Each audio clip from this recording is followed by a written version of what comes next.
Hello everyone, and welcome to my honest opinions on Godfall. I've been looking forward to making this video for a while, so I'm glad I've finally found time to do it. So Godfall, for those unaware, is the newish game by Counterplay Games, developers of Duelyst, who most of you probably know me for watching this. It's completely different from Duelyst in all respects, bar the art direction. It's whereas Duelyst was a turn-based, strategic, collectible card game on a grid. This is a relatively fast-paced, third-person melee combat action looter game thing. It's probably best described as a combination of Destiny and Dark Souls, with it has Destiny's kind of breezy, colourful, satisfying combatness and loop progression, combined with Dark Souls' actual combat mechanics and overall feel. And it sort of strikes a weird balance between the two in terms of difficulty, in that the game is ostensibly quite hard but has an extremely forgiving respawn system, which has actually been really good for me, because I bounced off Dark Souls. I played it for a while, and then I got to a part where I got to a boss. It was this big Minotaur thing on top of a bridge, and I died, and I respawned 20 minutes away, and I was like, nope, this ain't for me. I'm not doing this. So Godfall has been able to allow someone like me to engage with a combat system like that, and I've actually really enjoyed it. So there are a couple of major common complaints about this game that I'm going to address up front.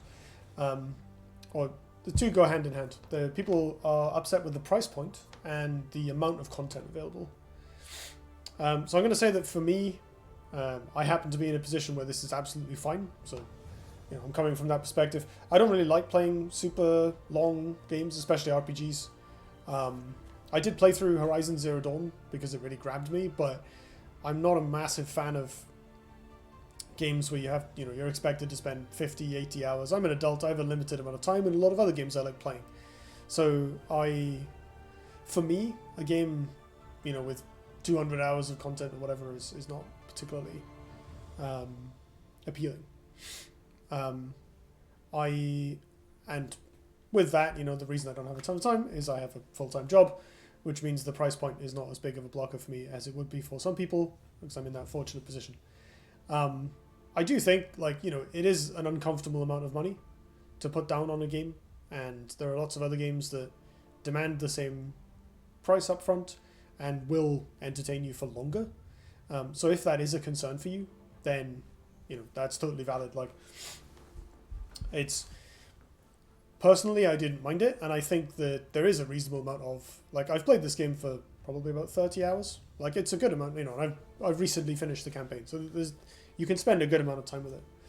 You can kind of tell that some stuff was cut, presumably in order to make the PS5 launch. There's probably meant to be, there's 3 realms: Earth, Air, and Water. There's no Fire realm, but there probably was supposed to be. And there's a Fire realm boss, but you fight it in one of the other realms instead. So I wouldn't be surprised if there's a big content update coming for free early next year.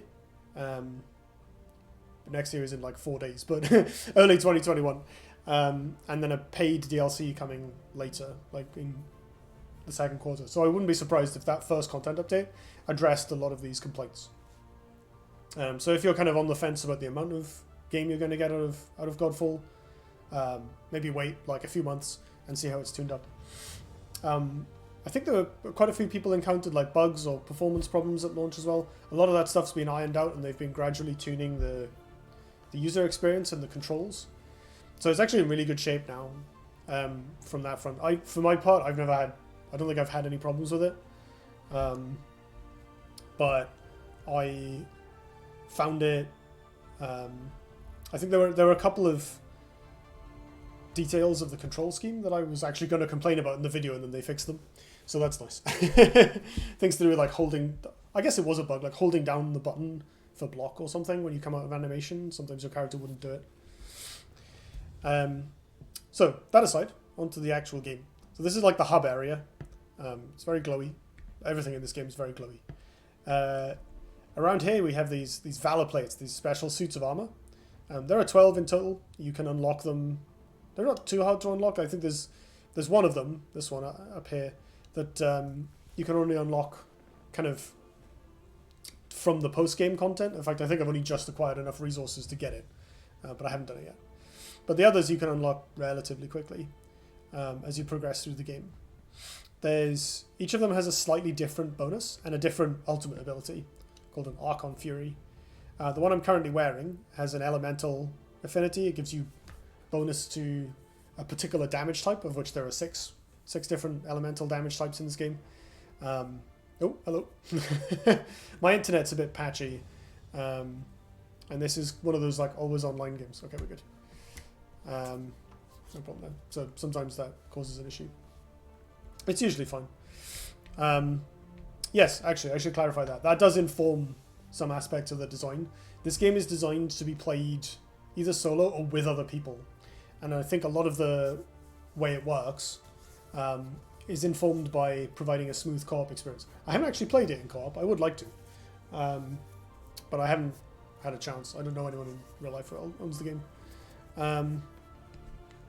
So it's kind of, again, I think like Destiny, I think part of the reason it has this kind of forgiving respawn system is because most of the time, if someone dies in combat, you can maybe have a revive mechanic, or you can just have them respawn and continue as you were. So most of the time, unless you're in a boss fight, like a major boss, when you respawn, you just keep going where you left off, which is sometimes frustrating because I want the game to push back a little bit so I can learn properly. But in practice, I haven't found that it's impeded my ability to learn at all. And actually, this game has made me a lot better at other games. Like, I'm much better at Dead Cells or Hades since playing this. So having that forgiving approach actually really worked for me. But I digress. 12 Valor Plates. 6 of them have bonuses for elemental damage types. The other 6 have bonuses to other mechanics. Like there's one that there's critical hits in this game. There's one that gives you more critical hit chance. There's one that pays off a mechanic called Soul Shatter, which is like when you hit enemies with normal attacks, you build up a soul charge on them, and then when you hit them with heavy attacks, it consumes all the soul charge as extra damage. And if that kills them, you get a big explosion. That's called Soul Shattering. And there's a suit of armor that gives you bonuses to that.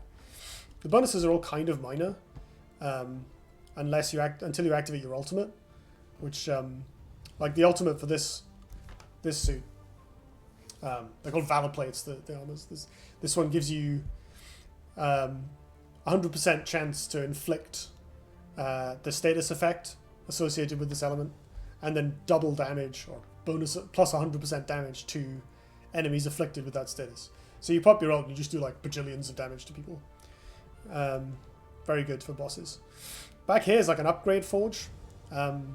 This game has typical tiered loot. I'll just show it to you. We have different weapons and various other bits of equipment. There's no need to go through all of this in detail right now, but your character can have 2 weapons, a lifestone which gives you healing. It's like your Estus flask in Dark Souls. 2 rings, a charm, an amulet, and a banner, which is like a thing you can place. And then there's like a tree of augments. It looks a bit like a skill tree that each Valor Plate has, and the augment trees are actually different. But I haven't gotten to a high enough level yet that the differences become super meaningful. So items have a rarity. There's common, which is like useless. You don't want those. Uncommon, rare, epic, and legendary. So again, pretty standard stuff for all the Diablo, Destiny type games. However, in Godfall, you can upgrade anything to legendary. So I can take a random uncommon weapon that happens to have a bonus that I like, and I can enchant it, which will increase its rarity, or I can upgrade it, which will increase its damage by a little bit. And so, if there's a weapon that you particularly want that has the right elemental type on it, this one does air damage, for instance, or has a really good primary ability, you can just push it up the rarity. the way it works is there are different weapons at each rarity tier. Like, you can't get a common retribution. This is a legendary weapon. So there's specific items higher up the rarity scale that have very weird or interesting primary abilities. And then the secondaries are just random bonuses, extra affixes that the higher rarity weapons just have more of them. So when you upgrade an item, it gets more secondary abilities, which are random, essentially. I don't know if there's a limited pool that it can pull from. There might be. I'm unsure. So, yeah, the higher level weapons do very specific things. Like this one, when I soul shatter an enemy, so if I get the soul charge high enough and then hit them with a heavy attack, I get a little elemental that comes out and explodes on something else. That's really cool. I just dropped earlier while I was practicing, and I've never seen this before. I haven't used it. Whereas the lower rarity weapons have quite simple bonuses, like this one just has plus 9% chance to give the status effect. But that can be fine. Like sometimes you just drop a weapon that's got enough levels, it's got good damage, or an ability that synergizes with the rest of your build quite well, like bonus chance to inflict status ailments is actually really good. And you can make use of that by just leveling it up all the way. You need it costs a lot of resources to do that, but what I tend to find is like I might have like a major story boss coming up, and I need to take whatever items I've got so far and just make sure that it's as powerful as possible. Or I'm experimenting with a new Valor Plate, and I drop like earlier on I looted both of these high level void weapons from a run, and I'm like, okay, let's go and get the void Valor Plate and beef that up. So I upgraded a couple of its other items so that I now have like a kind of top of the power curve build for what I'm currently doing. And then by the time this falls off, or I decide to experiment with something else, I'll probably have accumulated enough resources to fill out the rest of that build. It's quite a friendly system. It's very... None of the bonuses on individual items are like massive. A lot of them are like the higher rarity weapons often have like really specific triggers where it's like this one is when you hit a weak point, which is like an angle you can attack an enemy from that is exposed sometimes after you dodge or parry them. It's like really specific, but what I didn't really appreciate when I started playing is that when you assemble all of these relatively minor bonuses together on one hero, it actually really, really stacks up. Like my first build was a fire build, so similar to this, I had an elemental affinity armor, and I stacked up basically enough things that just gave me like, you know, plus 10 or plus 12% fire damage, 5% cooldown reduction on this, or that it actually added up to a huge amount of damage, and it took a long time before I surpassed it. I think I beat the first and second story bosses with the exact same build. Like it was that overpowered when I put everything together in the first place. And it took a while for me to get enough stuff in my inventory to surpass that limit. You can this is the equipment screen. You can see the different equipment slots here, and then the overall stats of the hero.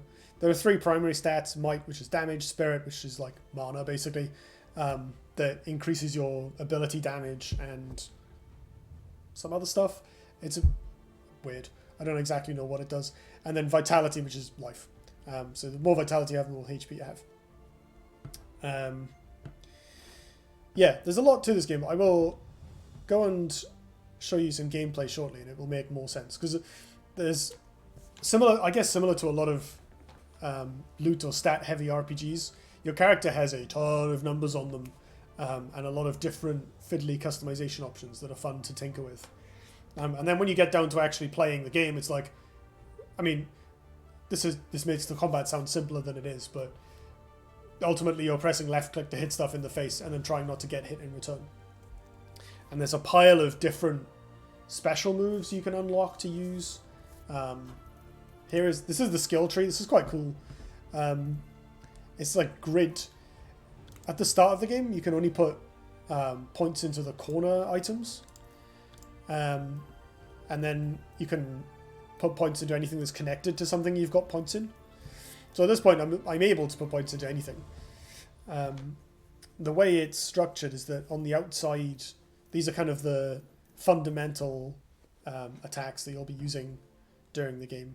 So weapon techniques are like a type of special move. Each weapon has slightly different weapon techniques. These are really, really key. I use them all the time. Polarity attacks is this is a cool mechanic. So your character has 2 weapons equipped. When you swap between them, you get the polarity attack, which is a damage bonus.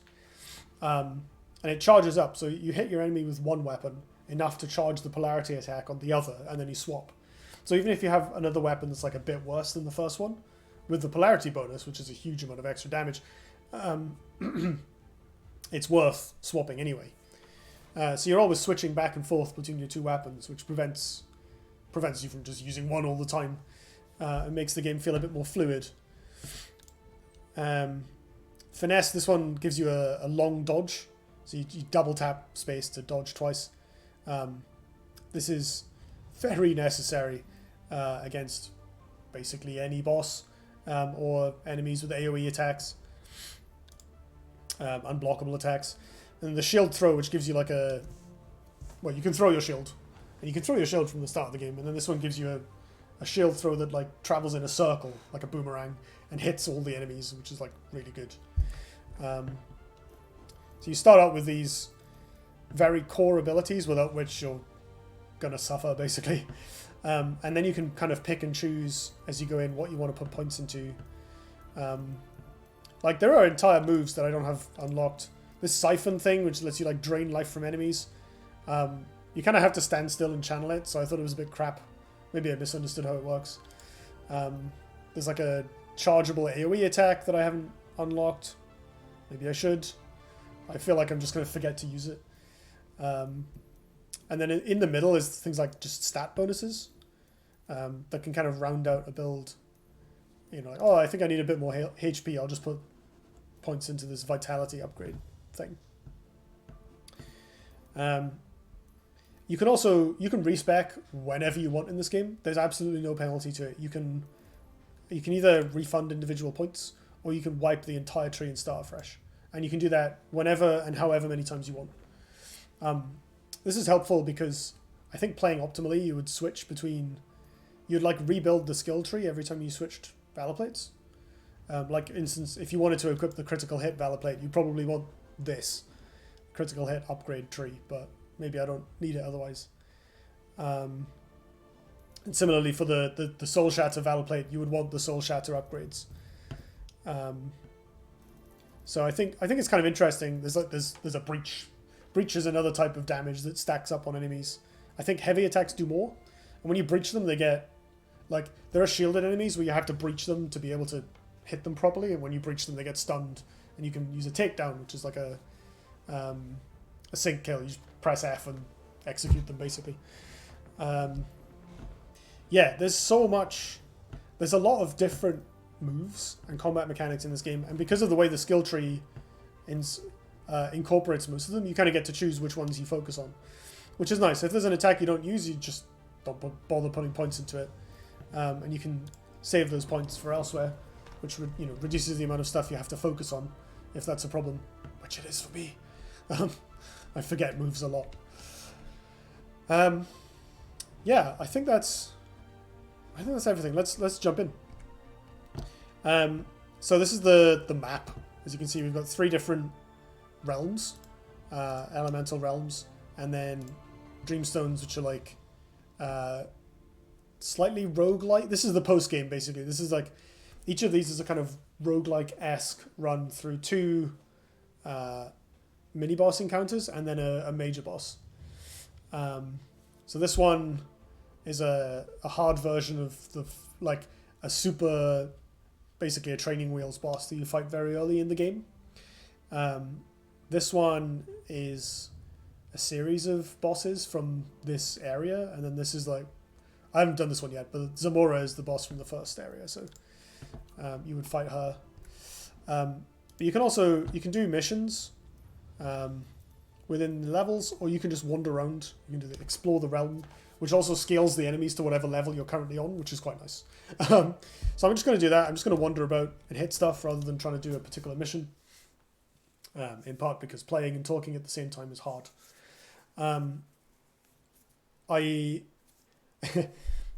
The video compression is probably going to make a hash of this. So I apologize for the fact that it might be a little hard to see clearly exactly what's going on. I'll try and stand still when I'm just talking. So this is the Earth realm. I know it's passé to be like, oh, the graphics are so beautiful, but like, I want to shout out the visual style as well as the fidelity of this game. Obviously, it was designed to be. So this game was a PS5 launch title, and presumably it was intended to be as swanky as possible, so that you're, to show off what the PS5 can do. And apparently the PS5 can do a lot. The game does run quite well on PC. Like, the minimum requirements are a little bit misleading. I thought my computer wasn't going to be able to handle it, and I am currently recording the game on max settings while playing without frame drops. In terms of environment design, it is mostly visual. Like, there isn't a ton of meaning to most of the areas. They don't feel particularly kind of lived in or have a logical sort of layout. There are bits like, this area has like a castle in it, which is definitely a defined space, but there aren't like kind of utilitarian rooms within that space. It's much more of an abstract, an abstract visual play area than it is an area with kind of a society or with much environmental storytelling. There is a plot to the game. I found the actual narrative, the main narrative of the game, kind of relatively underwhelming. But I wasn't expecting it to be, especially. I just want to hit stuff. But the codex entries are really good. There's a couple of lore things that I want to discuss that I'll probably talk about at the end, in case anyone wants to experience it from scratch for themselves. So to avoid spoilers, I'll come to it later.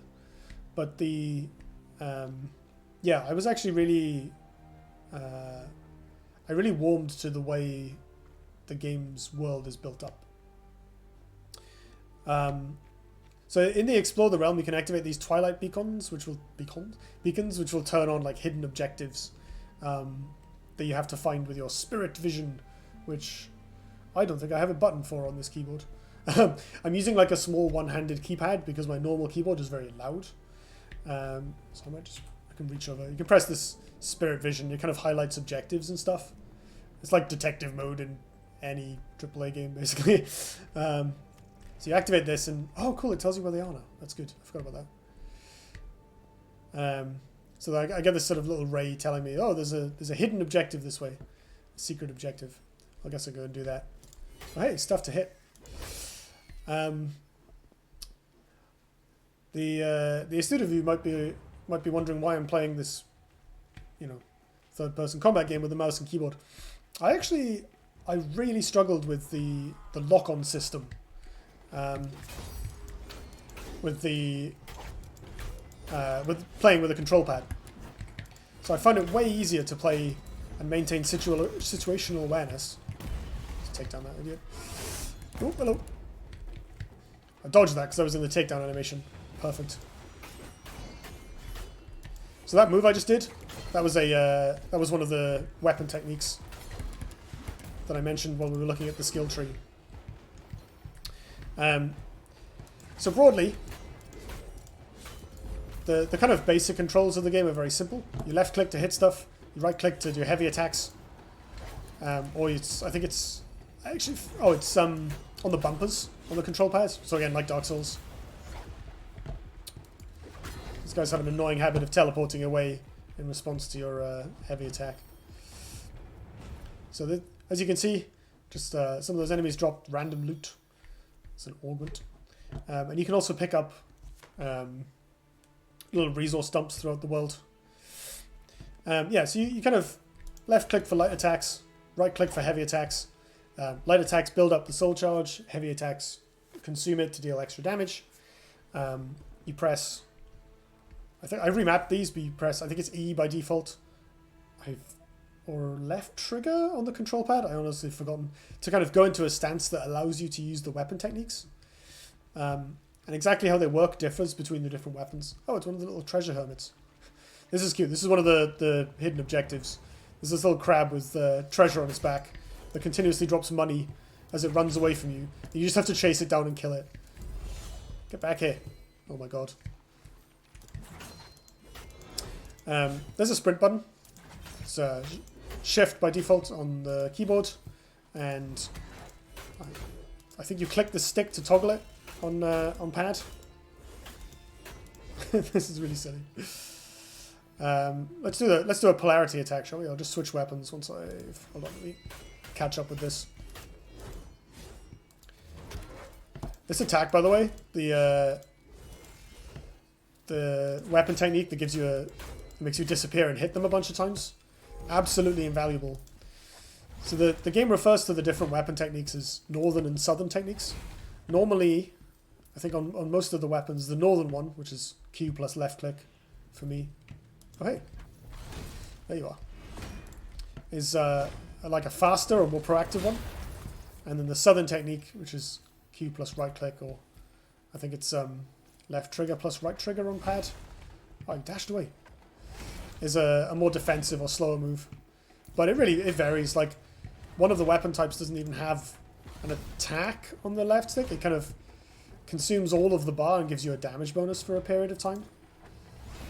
Get back here. Oh, that didn't kill it. What? There we go. Got him with the AoE.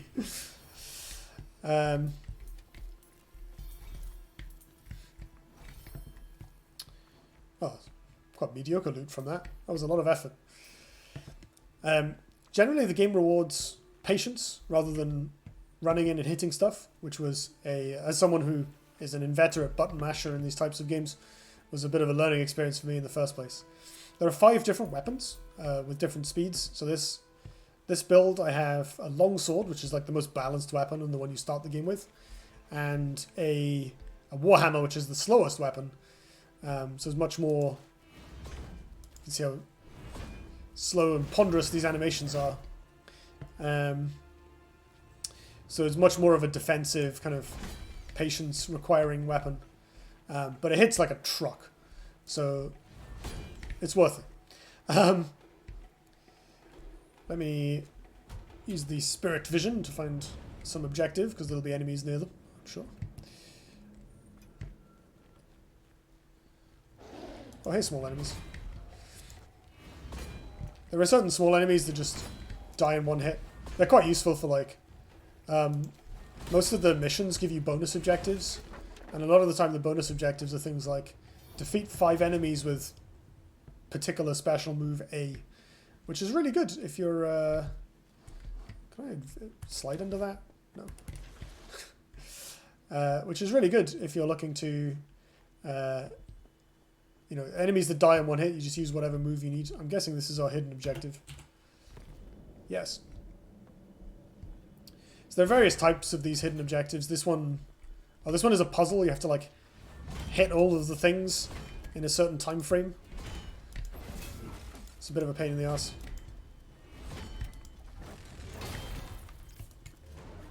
Ooh, I missed. Oh, they've improved the UI on this as well.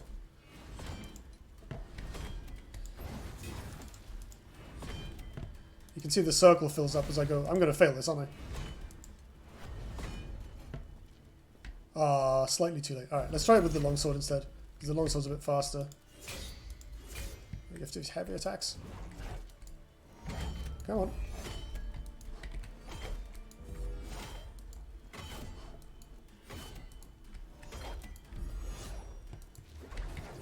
Come on.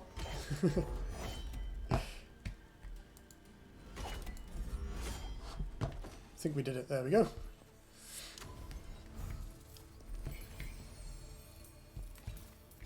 So again, these little challenges are just a kind of incidental thing you can do to wander around, and they're quite good if you need to grind. I don't think I needed to at any point.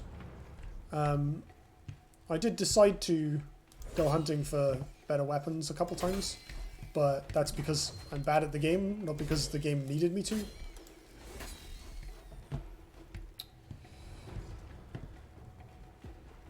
Come on, give me some proper combat. Where are all the bad guys? Okay, he's hoping there's some fighting to be had over here. I presume enemies are going to spawn when I try and take this. Oh, what's this? They explode. Huh. Do I just have to tank it? Oh, you can destroy them. I'll use the shield throw, will that? Oh, I missed.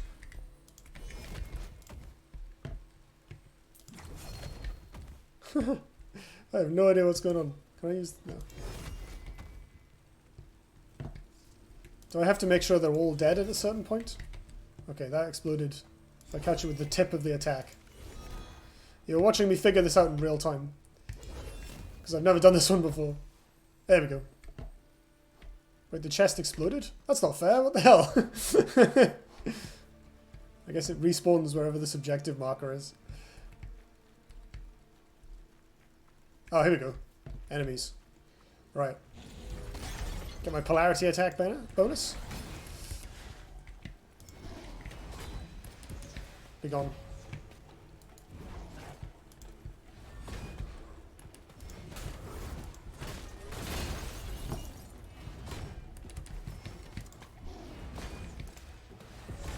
I like how I was like, oh yeah, this game rewards patience and careful planning, and then just like legged it into the middle of them all and have started wailing on them. There we go.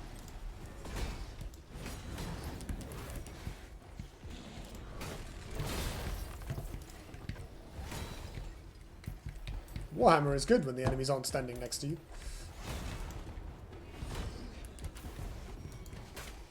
Ooh, oh.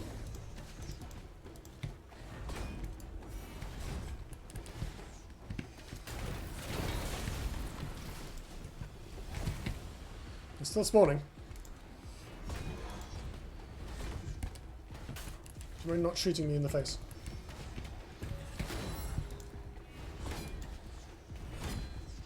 You can parry projectiles in this game, and in general I would recommend it.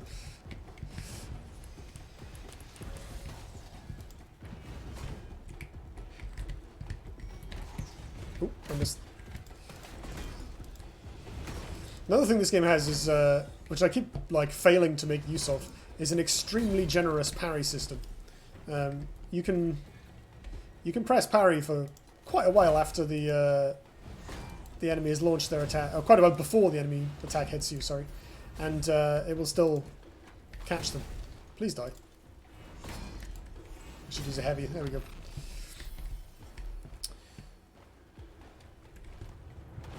That was the wrong button. Don't have muscle memory for this, this keyboard.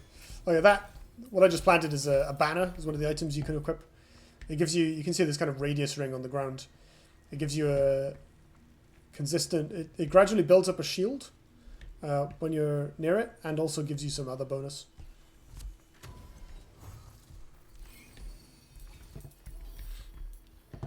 These enemies are not putting up that much of a fight, but that's probably good, because if I tried to do anything difficult while talking about it, I would struggle. So we've now done 3 bonus objectives, so we can wander about, do whatever we want, or try and find another Twilight beacon. Beacon? Why do I keep mispronouncing beacon? Tell you what, let's go and do something slightly more directed. Let's go and do a boss. You can see one of the story missions. And let's do it in a different area. What have we got over here? So I'm level something like 37. Let's find something that's reasonably high level. 25, 29, 22, 21. 25 also. Oh, there's the Tower of Trials. This is another late game thing. It's like a series of challenges. You get very good loot from them. Or I could do a Dreamstone. How long is this video already? 34 minutes. I'll do a smaller one. So I'm a little over leveled for this, but it's fine. That'll offset me talking.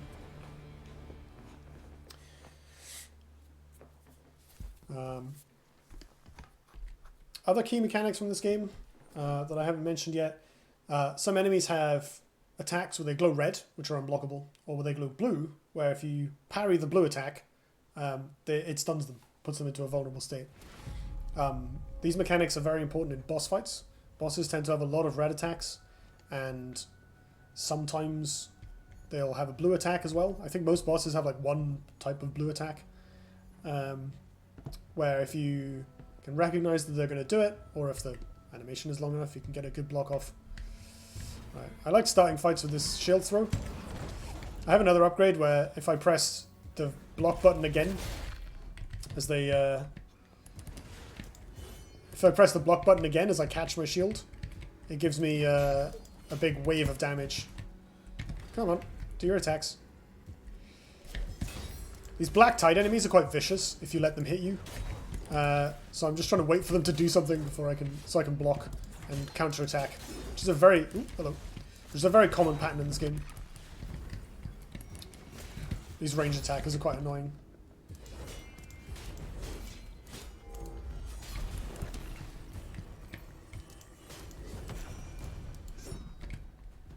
I've been corrupted.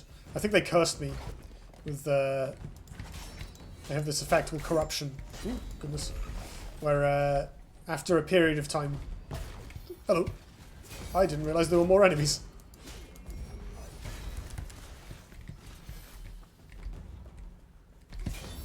Come at me. One of the upgrades in the skill tree allows you to put enemies into a vulnerable state where you can do the takedowns on them after you parry them, which is really good.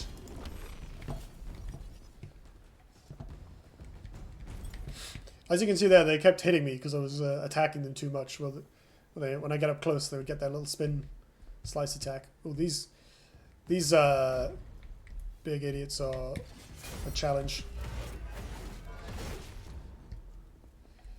Alright, come at me.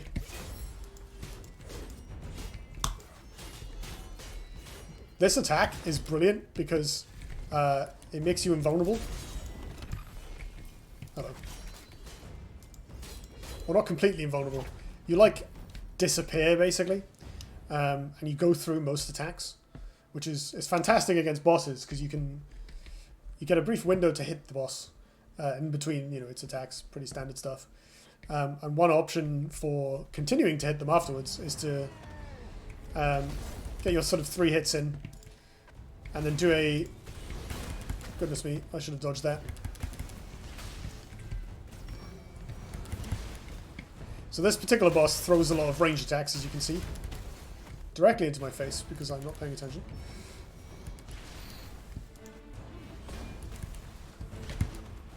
Goodness me. Okay, at least that doesn't do any damage. Let's plant my banner because I want my bonuses. What? I'm very bad at boss fights in this game, especially this one, because I tend to run in and then get hit. Right, where you at? Love some of these. I should probably just change weapons, to be honest. The Warhammer is very slow, whereas the longsword allows me to peck in and then run away again. Makes life a bit easier. Hello.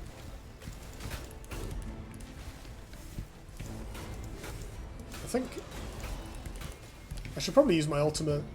Let's do that.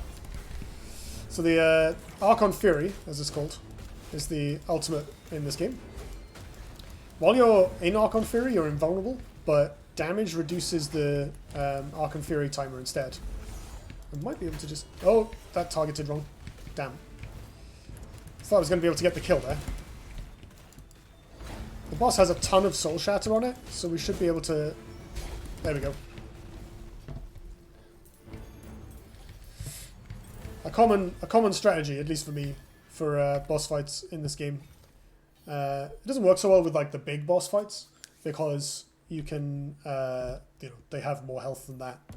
But with mini bosses like that one, usually if you just press your ultimate, you can kill them or take them to like, you can do about half of their HP without bothering to get out of the way of their attacks, which is helpful. One thing that I sometimes struggle with Godfall is that because it's so kind of radiantly and explosively pretty, as in the particle effects everywhere, it's sometimes hard to see what's going on. It's not as bad as Hades for this. I really struggle with, especially the third and fourth areas in Hades, with just like seeing when the enemies are attacking me. But one of the reasons I find it beneficial to play more patiently in Godfall is because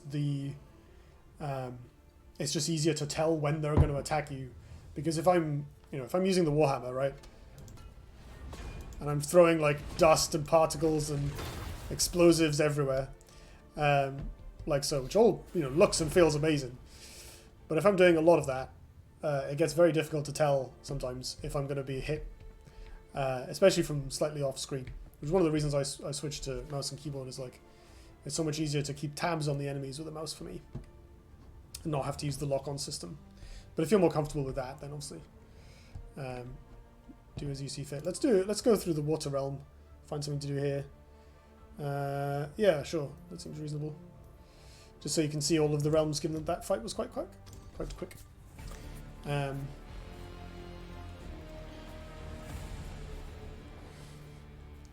These are annoying. This particular enemy. Yeah, I'm still listing different combat mechanics. So actually, there's quite a lot of moves in this game. I think in terms of complexity of combat, it does have a nice curve in that at the start of the game it's like left click to hit, right click to hit more. Pretty standard stuff, and there aren't like massive combo strings of attacks to memorize like there are in games like Bayonetta, where you can press light, light, heavy, light, light, light, pause, heavy, light, light, and if you've played Bayonetta, there's this thing where you can practice attacks in the loading screen, which is a really nice feature because it desperately needs it, because she has a move list that's like 50 or 60 or 70 attacks long, and it is completely unmanageable for the likes of me. This game doesn't have any of that, but it does have a lot of like specific moves. You've got your weapon techniques, you've got various shield moves where you press different buttons while you're holding up your shield, or press a button right after pressing your shield, or right after catching your shield, or blah blah blah blah.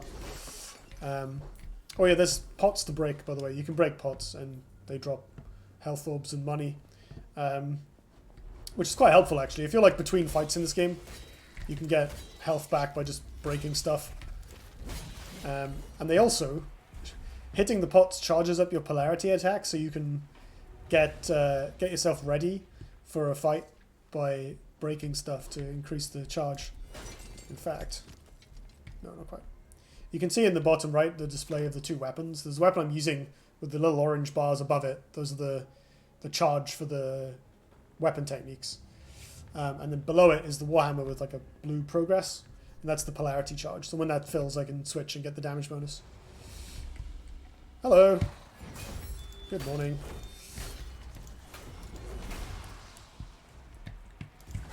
What just happened? They all exploded. I think my weapon did something cool. That Oh, it's the weak point. Yes.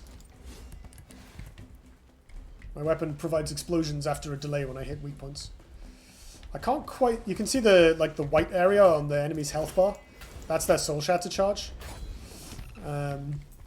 So when their entire health bar is like outlined in white, you can kill them with a heavy attack. Or if you're very good and you know how much damage the heavy attack will do, you can theoretically, kill them when it's just before reaching the end, but I'm not that good. I'm nowhere near that good. Oh, you can see the bonus objectives as well. I mentioned those really earlier on, but I didn't actually call them out during the events itself. It's in the top left. So we've already got 4 or 5 enemies' souls shattered, but I haven't defeated anyone with a takedown yet. Well, here's one. Smooth beginning. I might just use the polarity charge here, because I don't really want to use the Warhammer against the boss. You saw how much I was struggling with the last one.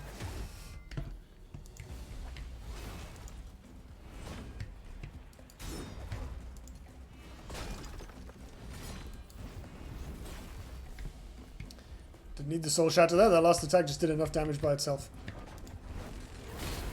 Sit down. Oh, that was kind of... I was expecting that to hit harder.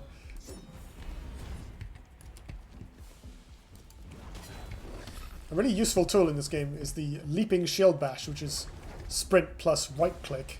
Which is weird. So all the weapons have a sprinting attack, which is sprint left click or sprint right bumper, I think, on the Dark Souls-y pad scheme.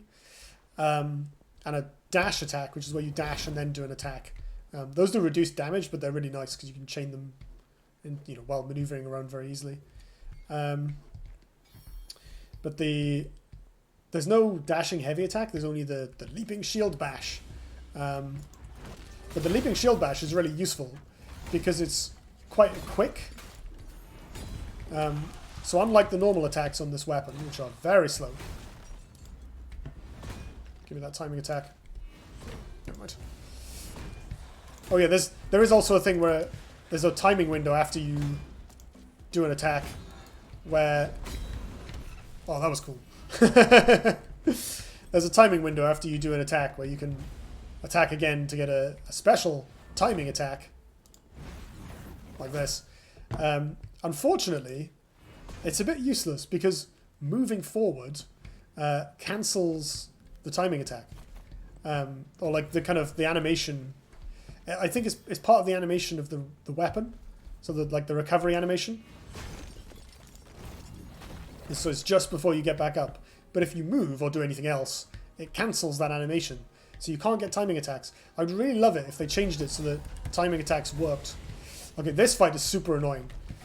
So I have a big enemy, which runs at me, which is fine. And then a smaller enemy that throws projectiles at you. Although currently he hasn't done anything, so let's take that opportunity to wail on this. Hello. I was too overcautious there. This is definitely one of those games where like trying to play it on reflex doesn't really work.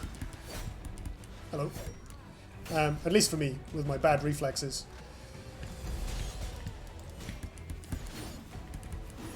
You kind of have to like... Oh god. You have to know, okay, the enemy's going to attack at this point in time. So I'm going to dodge before they do it. That's ultimate. Excuse me. Can I ultimate, please? Oh, I did. Good. Right, I'm just going to kill this thing now.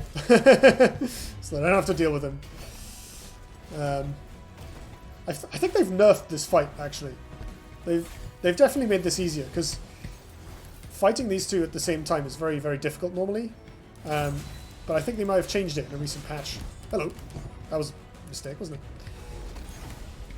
So again, I made the same mistake there. I kept hitting him long enough for him to start doing an attack animation, and I didn't get out of the way in time. Yeah, so this enemy is very annoying. They, especially... Why am I trying to kill this with a warhammer? He spams projectiles until you get close. And then he disappears and goes somewhere else. So there's a lot of running away and running after him. You can parry the projectiles to send them back at him, which does help a bit.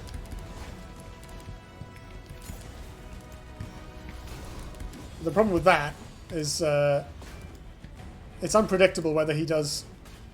That's a good amount of damage. It's unpredictable whether he'll do the unblockable version or not. As you can see, they glow red. Oh god, I'm dying. Right, let's drop this and use my healing.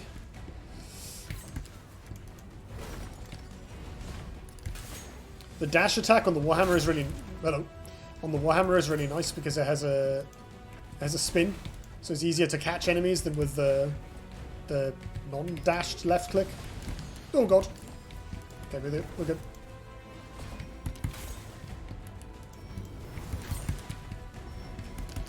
Stop doing unblockable attacks, you horrible person.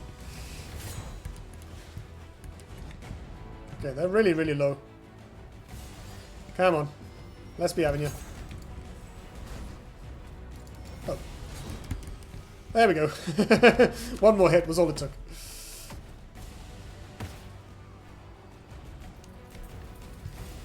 The takedown animations are funny because Orin is the protagonist, doesn't use their weapon to do it. Instead, Orin uses either the enemy's weapon against them or the shield. So there aren't takedown animations for the individual weapons. Which makes a lot of sense from a developer perspective, because there's quite a lot of enemy types, and if you want specific takedowns per weapon, per enemy, that's a lot of work when you could just have Orin punch them in the face. Which somehow does way more damage than smacking them with a gigantic elemental-infused warhammer. But that's video game logic for you. So, as usual, we're back at the hub. That's basically... I mean, I'm kind of over-leveled for the missions I'm doing. And I've hit a power spike because I've just upgraded my build. So I'm kind of... You know, I played very badly against the NYAK summoner, but I more or less was just running through them other than that.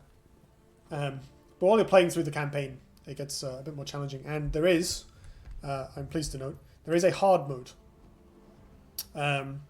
If you find this game too easy, which is entirely reasonable because it is, again, it's quite forgiving, hard mode is there. I can play it on hard mode. The main thing with hard mode that adds some pushback is the respawn system has changed. So normally, I didn't die in this in any of those runs, but normally if you die, you just hold space for a second and you're right back where you were before. You'll probably be like outside the room, but in many cases the enemies won't even regain health unless they're a boss.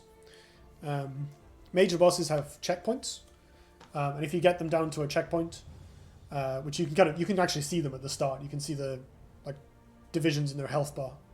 Do it on camera. So you have to restart from that checkpoint, which I've always appreciated games with boss fight checkpoints, because there's only so much time I want to spend on an individual boss. Most of the bosses I made it through in a couple of tries. There was one boss that gave me a lot of trouble, so I was very grateful to be able to work through the checkpoints against him. But the hard mode limits that respawn system. You can only respawn 3 times. It still works the same way, but if you die 3 times, that's it. You're out. Which I think it does make the experience quite a lot more exciting. I would say more stressful. But I personally I went in. I found this game to be a really good learning experience for me. I really enjoyed working through. Trying to get better at the combat. Like, yes, in theory, I can run in, get one hit in, die, come back, and I will make it through the mission regardless. But to be honest, that just takes some pressure off. Like, this game is very non-frustrating, because even though, like it is a Dark Souls-esque game, you have to play patiently. The enemies will punish you for hubris or overconfidence or pressing left click too many times. This game has finally taught me to not just mash the attack button when I need to hit something, which I'm so bad for doing. And I think if it didn't have that extra forgiving respawn system, so I don't really have to worry about, like, am I going to make it through this fight at all? I will eventually.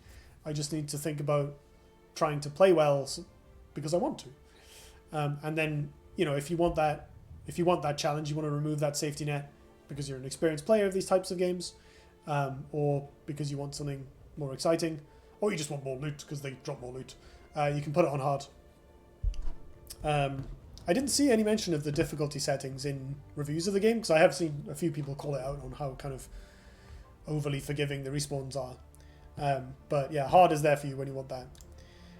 I mostly play on normal, but I swapped to hard for I probably should have done it there, but I would have if I wasn't recording. But, videos are hard. And it's, if you're playing a mission where the enemies are slightly lower level than you, it's good opportunity. Or if you just want it to be harder. I think that's about everything. Yeah, I just sort of... I want to say that despite Godfall's shortcomings of, yes, the world is pretty, but not especially... realistic isn't the word I want. Meaningful, I guess. Like, the areas are just areas. Yes, it doesn't have the same sheer amount of content that you'd find in a Destiny or a big open world RPG. And yet it's expensive. But I really like this game. I honestly, I really, really, really enjoyed it. I only ran into a couple of moments where I was like, oh, this is bullshit. And I was able to push through anyway, because the fact that the game was relatively forgiving gave me mental space to focus on, like, okay, how do I actually get better at this? Like, what is the way around?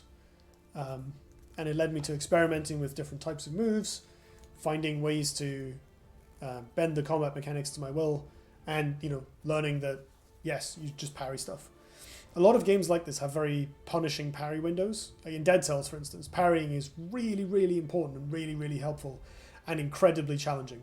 But a lot of people play the game without shields because shields feel bad to use. They're too hard. You know, enemy attacks are fast. In this game, although I never actually do it because I'm so used to parrying in Dead Cells, you can, you know, if you can press the shield button while the enemy is running at you, and you will get the parry. And worst comes to worst, like, blocking enemies is still fine unless they're doing the blue or red attacks. There's no, or like against bosses, which blocking bosses, they tend to knock you back anyway. You won't take damage, but you get like stunned, so not so effective. But you know, most of the time you can just block and be completely fine. And again, I keep not doing it because I'm so used to Dead Cells, but the game gives you these options to, like, learn at your own pace, which I actually really, really appreciated. So if you're someone who's, like, you know, like me, is bounced off Dark Souls or doesn't really get it, or wants something that's a bit breezier, because games, I think, are trending to be more difficult these days, unless they're RPGs. Godfall is really ideal for that. And there's still challenge to be found. You can play on hard, you can play the higher level missions. So if you're looking for something with teeth, it is there. Like the Dreamstones are quite hard. The sort of post-game roguelike things. These are quite challenging, especially on the higher difficulty. This Solaris Ascended boss is a nightmare. He's a real pain in the ass. So, you know, it is there. But for me, I really wanted something that was just like fun and cathartic and engaging, and it was perfect for that. So yeah, I really, really like this game, and I think the complaints that it has garnered are undeserved.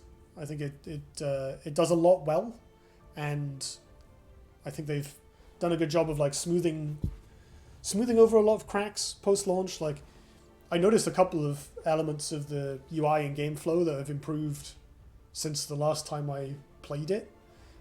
There's clearly been a patch like this week or something, and there was a major patch last week as well. So yeah, it's really well. It's going really well. I like this game a lot. So I'm just gonna, before the end of the video, talk about lore, the story really quickly. So if you want to avoid spoilers, you can duck out now. I will say that, like, I don't think the actual narrative of the game massively affected my experience of playing it, which, you know, is another criticism you can make. But I want to talk about the Codex lore, which I think has a bit more meat on the bone and some more kind of emotional satisfaction to it. So if you want to discover that stuff for yourself as you play, duck out now. If you've already played the game or you don't care, then party on. So the Codex entries for this game, which you kind of find in the world, you unlock gradually, they actually tell what I think is quite an interesting story. And on top of that, this, I believe, I'm not 100% sure, but I believe this is the first AAA game, at least that I've played, with a genderless or gender fluid protagonist. So Orin, our hero, starts off looking like this. This is the Silvermane Valor Plate. You start the game with this one. Orin is wearing it in the intro cutscene. Orin is presented with, you know, a typical kind of AAA protagonist, gravelly voice early on, and talks a lot about Macross, who is the antagonist, who is Orin's brother. But then a little way into the game, it gives you've picked up some resources, and it tells you to go and unlock, you kind of find this area, and it tells you to unlock a Valor Plate, specifically this one, the Phoenix. Now at this point, I've already seen this Valor Plate because Orin has two companions at the start of the game. You can also see them on like the loading screen. One of them is a woman called Ravenna, who is wearing this suit. and I noticed on the plinth it looked like her. It has a feminine cut, and I was like, oh, okay. Well, presumably it will switch to match Orin's. You know, I assumed at this point that Orin was male. I put it on, and the game continued exactly as before, but Orin now has exactly the same armor, so it doesn't change in appearance. And you can see here, maybe that this armor I'm wearing also has a feminine style. In fact, I'll just show it you in the flesh. Where is it? Here. And a female voice. So I put on a different suit of armor, and my protagonist switched their presented gender, and no one in the game commented on it. I just kept, like, I went back to this kind of robot face here is like the voice of this building, and Sanctum gives you missions and stuff. I went back to conversing with the robot face, and no comment was made. I rescued this character over here, and he greeted me warmly as a long-lost friend, you know, not making any comment on my sudden change of appearance or voice. And yeah, this is the first game I've played, and probably the first AAA game made, I don't know, where your character's presented gender is a function of their equipment. There's probably some indie games out there that let you do this, people exploring LGBT themes, but I certainly haven't seen it in AAA before, and I thought that was brilliant. In the codex entries as well, Orin is almost entirely consistently referred to just as Orin, like there's no pronouns used. There is one voice line in the game, and I think 2 codex entries where Orin is referred to as he or him. I think those might be mistakes. I think it's not consistent enough, it's not done enough for my, I think for me to not just think it's like, yeah, it's probably a copy error, or like a thing that wasn't changed in time when this decision was made. I think those might be mistakes, but I'm not 100% sure. The game never kind of addresses Orin's identity directly, at least as far as I've seen. Maybe there's more codex entries that I haven't found yet. But they, yeah, I think this might be the first AAA game with a gender-fluid protagonist. I think that's really cool. So bravo, Counterplay. I love that. All over that. The second thing I like is that, so at the start of the game, and you know, reading the box art and stuff, so that the people of Orin, to whom Orin belongs, are called Valorians, and the game has a resource called Ethereum, and I was like, oh, here we go, with all the capital letter fantasy names. Like, it doesn't, you know, I'm kind of quite jaded with that stuff. I'm not super into it. I liked the Duelyst nods. Like there is a monolith in this game, and it looked kind of like the one in Duelyst. There's lots of names that have been reused or referenced, and the visual style is very similar. Like I feel like there's a commonality in art direction between this game and Duelyst, but the kind of surface level lore wasn't especially interesting to me. The basic idea is there were these beings called the Archons, who are like superpowered mega people who I think were the first people in this realm, created by like a dragon god thing called Cosmera that ate itself to produce the universe. That's quite cool. And the Archons created the Valorians, who are like these mighty warriors, and they're really good at fighting. And then eventually I think the Valorians started playing God and created some other lesser peoples, who then ended up hating them because the Valorians just did a lot of fighting and not much else. You can maybe see where this is going. Like, over the course of the codex entries, as you unveil them, the game shifts from like, the Valorians that, you know, presented them like angels or whatever, to them being these beings that are so, they were kind of created by the Archons to fight other Archons. Sorry, I missed that detail. And that's all they can do. They're just so warlike that they don't know how to do anything else. And so you have these creatures that are actually kind of, it's like the Mitchell and Webb sketch. Are we the baddies? The antagonist of the game and the protagonist are both Valorians, members of this this race, and Orin kind of at some point tries to like maybe realizes like how much destruction has been wrought, but can't really stop. And it's interesting because a lot of AAA protagonists are very like overly badass, right? They're like, oh yeah, it's fine, I'm just gonna kill them all anyway, and that's because the game is if you're playing an FPS, you're gonna kill all the enemies. That's how the game works. So they need characters that can do that.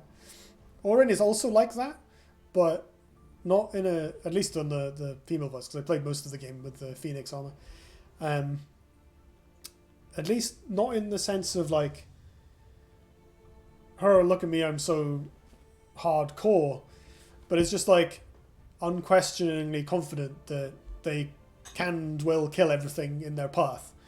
And as you read the codex entries, that takes on a more sinister kind of slant, I guess, because yes, Orin probably can kill everything in their path, but that's not good, right? That's not a good attribute to have.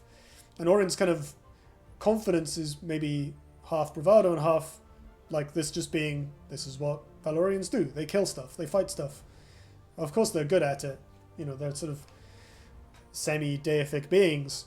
But like, Orin doesn't know how to do anything other than fight and hasn't seen a reason not to believe they can do it. So it's quite an interesting angle to take, and I really appreciate that the codex entries go into these themes of like, not so much power corrupts, but like, what does it actually mean to be a race of angels or whatever created by these gods to fight each other, and takes what I thought was going to be quite a stereotypical or uninteresting set of fantasy names, and makes it something that I think is quite meaningful. This was in Duelyst as well. Like, Duelyst had similar inversions of your expectations with, especially with Argian, the protagonist, who again looked kind of like he looks like this basically, except more gold. He's a member of the Lionar faction, who are these noble knights and stalwart warriors. They have a lion motif, very noble, very proud. And Argian is actually like a terrible, terrible human being. So you kind of expect him to be like goody McTwo-shoes, but you read the lore and he's awful. Like, he kills his own dad, betrays his brother. I forget exactly. Like, yeah, he like sets up a hunting accident where he like murders members of his immediate family in order to take the throne. There's another piece of flavor text where he's like injured and just gets one of his personal bodyguards to sacrifice himself for Argian's health and stuff like that. So the kind of gradual humanization, I guess, or exploration of these people for whom violence is their means to exist, is quite interesting, and I found it very satisfying in both this and Duelyst. I quite like that sort of theme. So yeah, that's I was pleasantly surprised. I feel like the gender thing is worth highlighting anyway, because like, hell yeah, that's a huge step forward. And I just wanted to talk about the lore for a bit, because it made more of a mark on me than I was expecting. And I really appreciate when games that are ostensibly very violent, and also kind of shallow, right? Like, action games are inherently shallow in that sense most of the time. When they do actually have some depth and some humanity, and some kind of thought put into what the game is saying, even if it's off the beaten path, I still really appreciate when games take the time and have the skill to include that stuff. Because it does, I'm not someone who's like, I'm not averse to playing games that are entirely just hitting stuff. That's why I bought Godfall. That's what I wanted. And I loved, the Doom, the recent Doom games and stuff. But it is also nice when the game tries to kind of say something interesting as well. Something that I can, once I'm invested into the actual flow of the game, where I can discover that something I thought was shallow actually has something interesting to say that I can consider and wrap my head around. So yeah. Should probably end the video around here. I've gone on long enough, as usual. Thank you all very much for watching. As you can probably expect, I do recommend this game if you're okay with the price point. You know, obviously it's a bit of a tough call to say that it fits easily into everyone's budget. But if you are looking to spend that amount of money on a video game, I would urge you to consider this one, because I really, really enjoyed it. Thank you everybody, and I will see you next time. Thank you.